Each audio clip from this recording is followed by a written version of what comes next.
Welcome class fifth Sakina public school. Class fifth students हम लोग science में अपना chapter 8 sun moon and eclipses पढ़ रहे हैं। इसमें हमने सन के बारे में कुछ बताया था, फिर उसके बाद मून के बारे में कुछ बताया था। मून के बारे में उसकी कंडीशंस बताई थी, किस किस तरह से मून पर क्या एटमॉस्फेयर है, किस तरह से मून पर ज़ीरो एटमॉस्फेयर है, एयर नहीं है, किसी तरह का कोई ऐसा मीडियम भी नहीं है जिसमें साउंड एक जगह से दूसरी जगह जाए। तो जो चांद पर गए थे तीन एस्ट्रोनॉट्स अमेरिका के नासा ऑर्गेनाइजेशन के ज़रिए, अपोलो 11 में 21 जुलाई 21 जुलाई 1969 को उन्होंने लैंडिंग की थी मून पर। तो बातचीत करने के लिए उन्होंने इस्तेमाल किया था रेडियो वेव्स का। उनके पास डिवाइसेस थी जिसमें रेडियो वेव्स जब वो बोलते थे तो उनके स्पेस सूट के अंदर जो डिवाइस थी, उस डिवाइस के ज़रिए उन साउंड वेव्स को रेडियो वेव्स में बदल दिया जाता था। रेडियो वेव्स को चलने के लिए किसी मीडियम की ज़रूरत नहीं रहती है, तो फिर वो मून पर चलती थी और दूसरे आदमी तक, यानी नील आर्मस्ट्रॉन्ग और जो एल्ड्रिन जो उतरे थे चांद पर, उनके बीच में बातचीत होती थी, या फिर जो माइकल कॉलिंस जो स्पेस क्राफ्ट में ही रहे थे उनके ज़रिए बातचीत होती थी, और उन तक जब ये रेडियो वेव्स पहुंचती थी तो उनकी डिवाइस फिर इस रेडियो वेव को साउंड वेव में तब्दील करती थी और they were able to talk among them. तो ये चांद की कुछ बातें थी। इसके बाद हमारा जो आज का मामला है वो बेस करता है phases of the moon. Phases of the moon.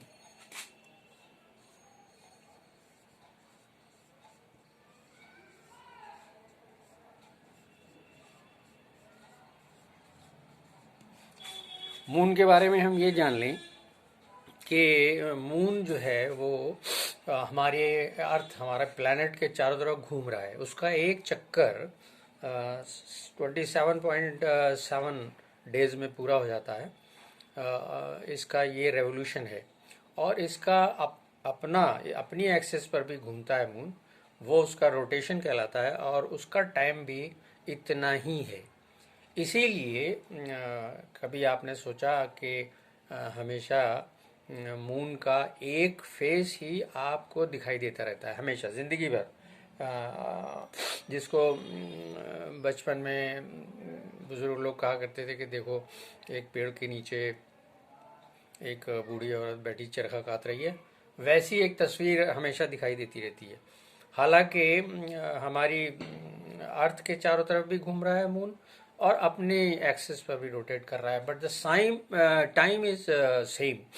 तो वक्त एक सा होने, सेम टाइम होने की वजह से हम उसका हमेशा एक रुख ही देखते रहते हैं। इसी रोटेशन में मून जो है उसके पास अपनी लाइट तो है नहीं, तो मून जो है वो जो चमकता है, यानी सेकंड ऐसी बॉडी है सन के बाद जो सबसे ज़्यादा ब्राइट है और शाइनिंग है। लेकिन ये इसकी चमक सब कुछ सूरज की रोशनी की वजह से है। तो वो फेस, वो साइड जो जिस पर रोशनी पड़ रही होती है, और जो उस वक्त हमारी तरफ होता है, यानी अर्थ की तरफ होता है, वही हमको दिखाई देता है। तो इसकी कई फेजेस मून की जिक्र किया गया है। पहला जो है वो है न्यू मून।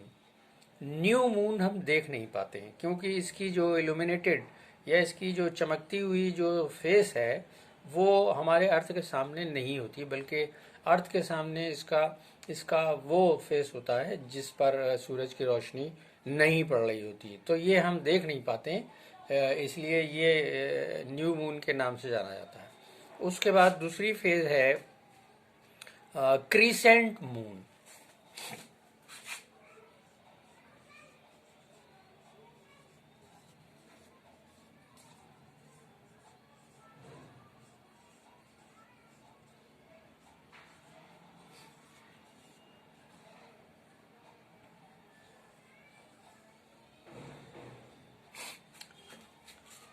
बहुत कम हिस्सा जिस पर सूरज की रोशनी पड़ रही होती है और जो हमारे अर्थ की तरफ होता है उसे हम देख पाते हैं।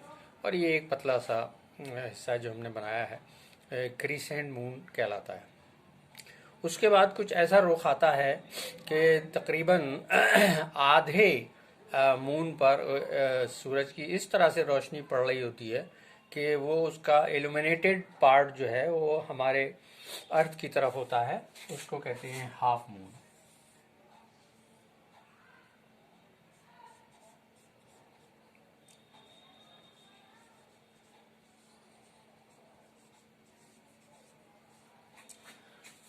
उसके बाद और ज़्यादा इसके ऊपर रोशनी पड़ रही होती है और वो रोशनी से चमकता हुआ हिस्सा हमारे अर्थ की तरफ होता है, इसलिए हम देख पाते हैं ज़्यादा रोशनी वाला हिस्सा। यानी कुछ हिस्सा इसका नहीं दिखाई देता और शाइनिंग हिस्सा जो है वो गिब्बस मून कहलाता है। यानी तकरीबन तीन चौथाई जो है वो चमकदार होता है, गिब्बस मून। और उसके बाद आता है फुल मून। यानी सूरज की रोशनी मून के जिस फेस पर पड़ रही होती है वो बिल्कुल हमारे सामने होता है। और ऐसा हमेशा जो है वो 14 डेज में हो पाता है। यानी न्यू मून से लेकर क्रीसेंट, उसके बाद हाफ मून, उसके बाद गिब्बस और उसके बाद फुल मून यानी पूरा चमकता हुआ चांद, 14वीं का चांद।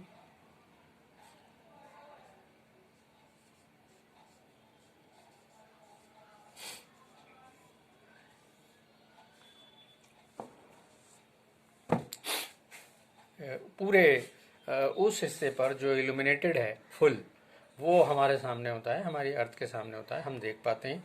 और ये 14 डेज में। उसके बाद इसकी रिवर्स साइकिल शुरू होती है।